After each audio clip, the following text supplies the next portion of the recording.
اسلام پر ایک اعتراض یہ ہوتا ہے کہ اسلام یہ تلوار کے زور پر پھیلا ہے۔ تو سوال یہ ہے کہ اگر اسلام تلوار کے زور پر پھیلا ہے تو اس تلوار کا دلوں پر اثر کیسے ہو گیا؟ دلوں پر اثر ہونے کی دلیل یہ ہے کہ جو بھی شخص اسلام قبول کرتا اس کی عادتیں اور اس کے رہن سہن کا طریقہ اسلامی شریعت کے عین مطابق ہو جاتا تھا۔ اس پر بطور دلیل حضرت علی رضی اللہ عنہ کا ایک واقعہ آپ کے سامنے پیش کرتا ہوں۔ واقعہ یہ ہے کہ حضرت علی رضی اللہ عنہ جب امیر المؤمنین تھے تو ان کی ایک زیرہ چوری ہو گئی اور وہ زیرہ ان کو یہودی کے پاس ملی۔ جب انہوں نے زیرہ کو دیکھا تو فوراً پہچان گئے کہ یہ تو ان کی زیرہ ہے، تو انہوں نے یہودی سے کہا کہ یہ زیرہ میری ہے۔ یہودی نے زیرہ دینے سے انکار کر دیا اور کہا کہ یا تو گواہ لاؤ یا پھر عدالت میں مقدمہ درج کرو۔ اللہ اکبر! اب آپ دیکھیں کہ حضرت علی رضی اللہ عنہ نے اپنی رعایا کو کس قدر آزادی دے رکھی تھی۔ میرے بھائیو، اصل آزادی وہی ہے جو دین نے ہمیں دی ہے۔ آج جس آزادی کی بات کی جاتی ہے کہ اسلام کو چھوڑ دو، دین کو چھوڑ دو اور آزاد زندگی گزارو، بھائیو یہ آزادی نہیں بلکہ یہ بربادی ہے۔ بہرحال حضرت علی رضی اللہ عنہ اپنے مقدمے کو عدالت میں لے گئے۔ اب جو قاضی تھے وہ حضرت شریح رضی اللہ عنہ تھے اور حضرت عمر رضی اللہ عنہ کے زمانے سے ہی یہ قاضی مقرر کیے گئے تھے۔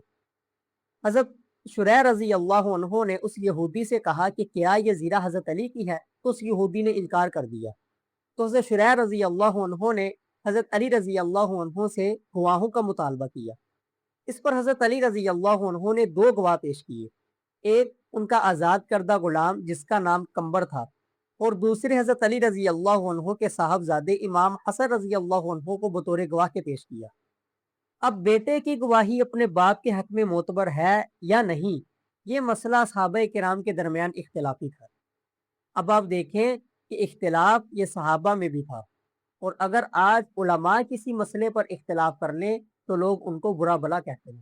بہرحال حضرت شریح رضی اللہ عنہ جو تھے ان کے نزدیک بیٹے کی گواہی باپ کے حق میں معتبر نہیں تھی، اور حضرت علی رضی اللہ عنہ ان کے نزدیک بیٹے کی گواہی باپ کے حق میں معتبر تھی۔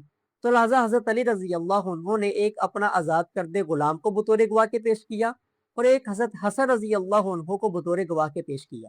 لیکن حضرت شریح رضی اللہ عنہ نے اس آزاد کردہ غلام کی گواہی کو تو قبول کر لیا، لیکن حضرت امام حسن رضی اللہ عنہ کی گواہی کو اس لیے قبول نہیں کیا کیونکہ وہ حضرت علی رضی اللہ عنہ کے بیٹے تھے، اور بیٹے کی اپنے باپ کے حق میں گواہی حضرت شریح رضی اللہ عنہ کے نزدیک قابل قبول نہیں تھی۔ لہٰذا انہوں نے حضرت علی رضی اللہ عنہ سے کہا کہ آپ ایک گواہ اور لے کر آئیں۔ حضرت علی رضی اللہ عنہ نے فرمایا کہ میرے پاس تو اس کے علاوہ کوئی اور گواہ نہیں ہے۔ تو حضرت شریح رضی اللہ عنہ نے اس مقدمے کو خارج کر دیا۔ جب اس یہودی نے یہ دیکھا کہ وقت کا بادشاہ ہے، وقت کا حاکم ہے، امیر المؤمنین ہے، اور قاضی کے فیصلے کے سامنے اپنے سر کو جھکائے ہوئے ہے، تو وہ سمجھ گیا کہ یہ دین اسلام یہ حق دین ہے، اور حضرت علی رضی اللہ عنہ کے پاس گیا اور کہا کہ یہ زیرہ آپ کی ہی ہے اور یہ زیرہ میں آپ کو دیتا ہوں، اور میں یہ کہتا ہوں کہ میں نے حق کو پہچان لیا ہے، اور میں کہتا ہوں اشہد ان لا الہ الا اللہ واشہد ان محمدًا عبدہ ورسولہ۔ حضرت علی رضی اللہ عنہ نے فرمایا کہ یہ زیرہ آپ اپنے پاس رکھیں، میں نے یہ آپ کو دی۔ پھر وہ یہودی حضرت علی رضی اللہ عنہ کے ساتھ ہی رہنے لگا اور ایک اسلامی جنگ میں شہید ہو گیا۔